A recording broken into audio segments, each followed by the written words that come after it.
you've got your cup of tea and you're ready for another lovely question this week.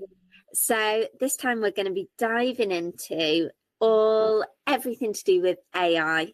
And our main question this week, Susie, is AI coming for my job? So I think it's one of those questions, isn't it, that everyone's thinking about in every industry as AI grows and AI builds. And I think for tutors, there has been a lot in the news around, how AI can support students with homework and support students. There are AI tutors out there as well. So what do you think? Do you think AI is going to take down the tutoring industry? It's understandable the kind of fear that comes with it, but I think that you can never replicate an actual human to human experience. And although people will be so curious and wanting to learn about it, and especially the younger generation, because it's their it thing, isn't it? It's their it piece of technology is AI. And they'll be curious. So perhaps from a tutor perspective, rather if you're listening and it's like the first time you've heard about this or you've been hearing it in the news, perhaps, adopt that curious approach to see what is it, what's going on. But I don't think people need to be concerned or worried because people want that human connection. There's AI things that AI technologies can do so much. You can ask it a question, you can do things like that. But there comes a point where you think, I need to phone somebody up and ask Yeah. somebody this. You always want to speak to, someone who's going to get the issue or the problem. Yeah. But yeah. What about yourself, Beth? What do you think? No, I completely agree with you. I think AI definitely has its place, but it can't be you, can it? It's it's a tool that you might have as a tutor, but it isn't you. And I think as a tutor, you use lots of different tools while you're tutoring. But the thing that really adds the value to that child, to that young person, to the family that you're working with is you. And it's your relationship with them. It's the way that you are with them. And, you could use the same tools as another tutor, but be completely different in the way that you work and the way that you have those relationships with your families, because that looks different for everyone. And I think that is what the families value, really, isn't it? It is you. It's you that they're paying. They're not paying because of what tools you use. They're paying because of how you work with them.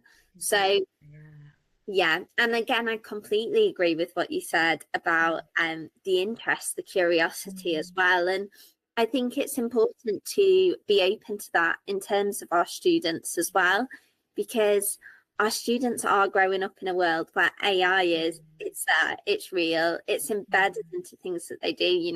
I've even seen children's toys advertised that are using AI to be able to, interact with children. They're growing up in this world. And I think as tutors, we need to embrace that, because if we don't, we'll be left behind.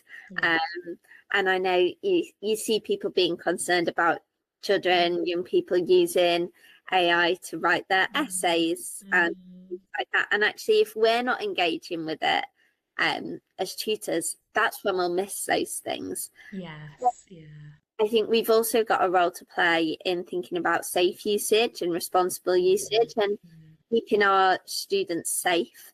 So actually, if you can explore AI together, maybe, if they come to you with a topic that they want to look into, showing them how they can look at that a little bit more and, what they could find out. But I do think it can also be a great tool for tutors as well, because let's face it, we've all been there where you've planned an amazing session and the student just isn't feeling it that day, but they've got a really particular special interest that they just keep talking about. And, you know, in days gone by, we might have thought, okay, I'm going to plan something all around that next week. We're going to do everything on frogs. Next week, they've moved on to something else. They're not interested in frogs. Yet you spent the last week learning everything you could possibly think of about these specific breeds of frogs. So I think in those situations as well, you can really quickly and easily tailor to your students, can't you? And definitely, in a second. And it's where you can really bring learning to life as well. I know the Twinkl's AI and the speak to a historical figure. I absolutely love that feature. You know, I think a lot of students find it hard to engage with Shakespeare when they're in Key Stage 3, Key Stage 4. But if they could actually ask Shakespeare himself, you know, what did you mean when you wrote this? I think, you know, it's bringing that learning to life, isn't it? It's bringing Shakespeare, I guess, into the modern world. I mean, I'm sure he could never imagine a world with AI, but it's giving that opportunity, isn't it, for students to explore their learning in a different way. Oh, it's so true. And I think also when you mentioned there about interacting with it as a tutor, yeah, it's kind of having that critical approach to it.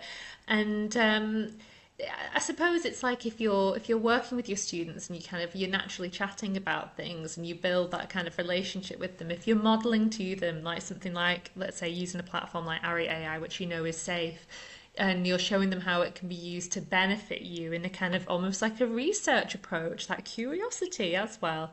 And it's safe and it's reliable. Because I suppose, like for any secondary tutors, you'd probably hear all the time, you know, about like, critical discourse around AI and news and things like that. But it's definitely something to talk about. Because, like you say, if you're wanting then asking, can you write a piece on Shakespeare or can you write a piece on this text? You'll be able to then tell if there's certain trademarks of an AI generated text as opposed to that student's work. And you can also talk to your students about why they shouldn't do it, because what they think of independently is going to be so much better, so much better. So yeah. I think if we don't keep up with it, our students will outsmart us. We need to try and stay one step ahead of the game. So I think as a key takeaway from today's episode, I think don't be afraid of AI. It's not coming for your job. It's another tool that you can have in your tutor toolkit. So embrace it, be curious, and think about how you can use it to support you, I guess, with your business as well. You know, we've not even touched on that today, but it can be a business tool for you, can't it? And do those tasks you don't like so much or you find more challenging. There are so many ways you could be using AI in your business, whether it's in your sessions or behind the scenes. But be curious, I guess be wary as well. And, you know, be open-minded. You never know how it could support you. It could support your students and make a difference in your session.